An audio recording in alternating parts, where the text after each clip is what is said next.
For the past month or so, I've been doing an experiment. An experiment to find out how to get the most out of caffeine. I realised that at some point over the last 12 years of drinking tea and coffee, that it had stopped having any effect on me at all.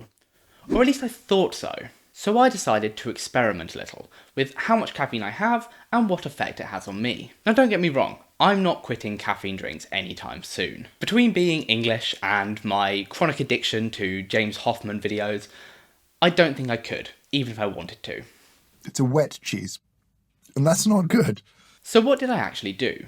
Well, in total, I cut down my caffeine intake by about 50% and stopped having any caffeine after 2 p.m, except under very specific circumstances, which I will talk about later. Did this change have any effects?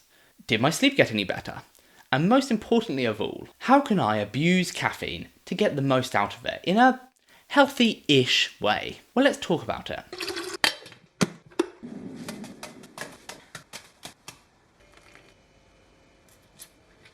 You're not filming sound, are you? No, I'll probably add some sound effects afterwards.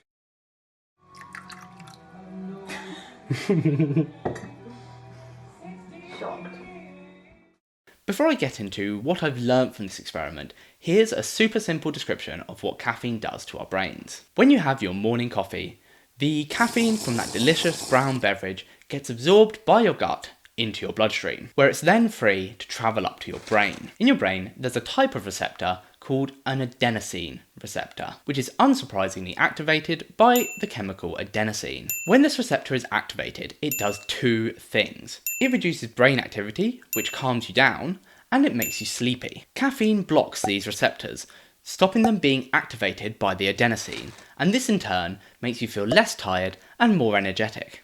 Another really important thing to note here is the half-life of coffee in your body, which is about 5 hours. That means it can take up to 5 hours for half of the caffeine in your body to be removed. And that means that it will take at least 10 hours to clear all of the caffeine from your system, but it will probably take even longer. There's a lot more going on here with adenosine receptors, but I'll be honest, biochemistry isn't my strongest field, and I think that if I tried to explain any more, I would probably just end up showing my ignorance. So, for the sake of this discussion, let's just say that caffeine blocks the sleepy chemicals from getting to your brain, which makes you feel more awake. So with that sorted, let's talk about my little experiment.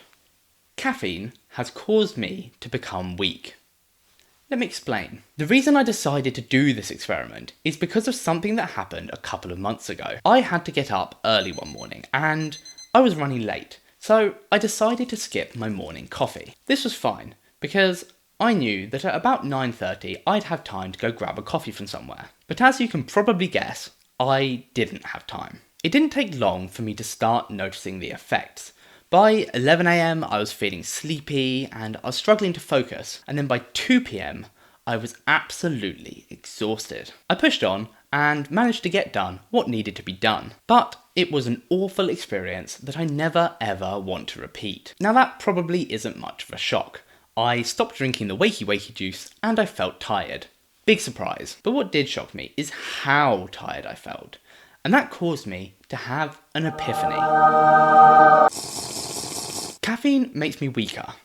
Not literally weaker, but instead reliant on a substance that is outside of myself. In my life, I really tried to eliminate weaknesses. Not in a macho man way, but in a way that means that external factors have less of an effect on me. I often leave the heating off in winter so I can acclimatise to the cold. I sleep on a thin mattress on the floor so I don't become reliant on a thick, comfy mattress to get a good night's sleep. And I do intermittent fasting to make sure that my mind and body are able to function without me having to constantly top it up on food. The goal of this is to become a resilient human, someone that isn't affected as much by the external things in the world that I can't control. Unfortunately, I didn't realise that all of this was built on a foundation of sand. Because in the end, none of it really mattered if I didn't get my morning coffee. I can go 30 plus hours without eating and still feel fine, but I can't go more than 6 hours without my brown energy water, otherwise my life just starts falling apart.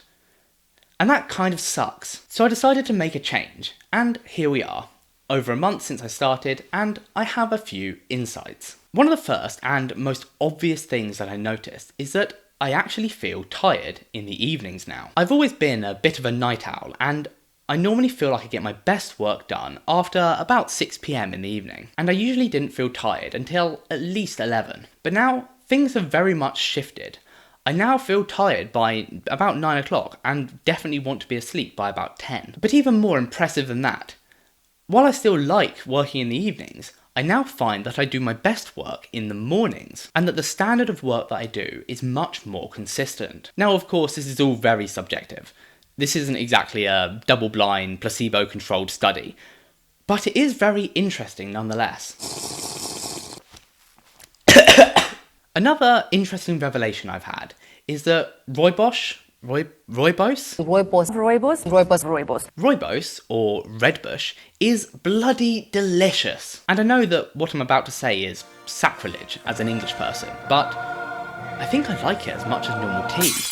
Sacrilege aside, I think it's time to talk about the real reason why I did this experiment. To see how I could abuse caffeine to my own gain instead of it being a hindrance. And about 3 weeks after the experiment started, I had the perfect opportunity to test my theory. It was about 9 PM, and I had some work that needed to be done before the morning of the next day. Now, obviously, I normally do everything in my power to avoid these kinds of situations, but in this case, it just wasn't possible. And so, I put my plan into action. After 3 weeks of not having any caffeine after 2 PM, I went full on. I had a double strength coffee at 9 PM and another tea at 11 PM. And I'll be honest with you, I felt like a freaking god.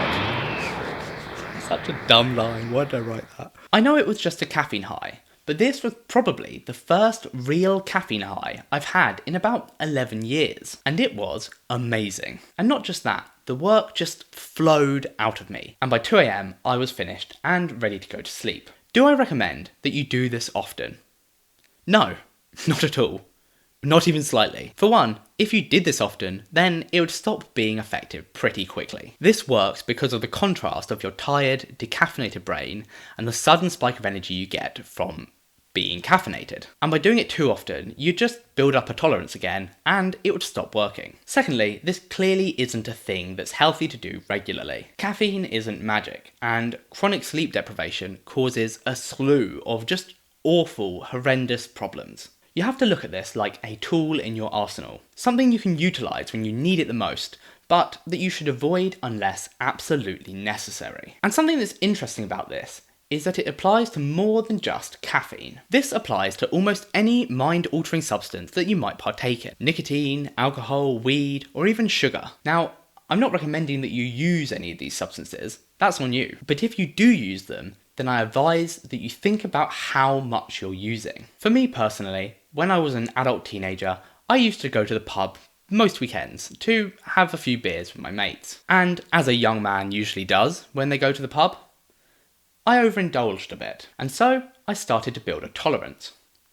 And with a tolerance comes having to buy more alcohol to get to the same level of drunkenness. And with more alcohol, you build up more tolerance. And the cycle goes on and on and on. Luckily, at some point I recognised that and decided to start cutting down. Nowadays, I barely drink at all. But when I do, it only takes 1 or maybe 2 glasses of wine for me to feel drunk. And that's great, because instead of spending all my money on a bunch of crappy beer, I can instead spend my money on something I really enjoy, that usually costs a little bit more, but because I'm more susceptible to alcohol, I don't have to drink as much to get that same drunken buzz that makes you feel really good. And alongside that, you don't get that same negative impacts, let's say, of having 6 pints of beer in one night. Before you go, I've got one more tip about utilising caffeine in your day. If you ever feel tired in the day, try this. Make yourself a tea or a coffee and then drink it. Then set yourself a 20 or 30-minute timer and take a nap. Even if you don't manage to actually fall asleep, naps can be a great way to restore some of that energy that you are struggling with in the middle of the day. And this one will be even better. Caffeine takes about 15 to 30 minutes to start taking effect, which means that just as you are waking up from your nap, the caffeine will start to kick in, removing any of that post-nap drowsiness that you might be feeling, and making you even more alert and energetic. I've used this trick a couple of times over the last month, and both times it was really effective. But now, I'm going to steal James Hoffman's outro. I want to hear from you. Have you tried varying the amount of caffeine you have? Have you quit it entirely? Are you going to try any of the things that I've mentioned in this video? Or do you think that I'm an idiot? But for now, I'll say thanks so much for watching, and I hope you have a great day.